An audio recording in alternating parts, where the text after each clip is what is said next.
আমার এই কচি কচি ছাত্রকে বুকে আপনার পুলিশ গুলি করতে সাহস পাইল কেমনে? সরকার আপনাকে হোম মিনিস্টার বানাইছে কেন?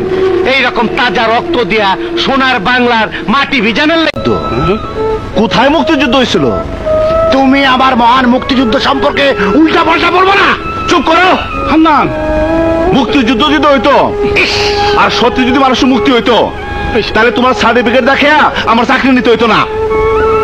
এমনিতে ফার্স্ট ক্লাস পাওয়ার পর 5 বছর ধরে ঘরে বেকারে বলেছি। ওই থাম না, মুক্তিযুদ্ধ তো এখন করবো। এই কি বলিস? আমরা তো অস্ত্র তুলে নেবো। বুঝতে পেরেছি, তোমার চাকরি হবে না, আমার পেনশনের টাকায় তোমার শেষ সম্বল। ভেবেছিলাম ওই টাকা দিয়ে বিয়ে দিব, তা হবে না। হলো না, হবে না। ধরবো না, আমি ধরবো না। তোমার টাকা আমি ধরবো না, তোমার পেনশনের টাকা আমি ধরবো না। চল চল চল চল চল, কি বলে চল বাবা।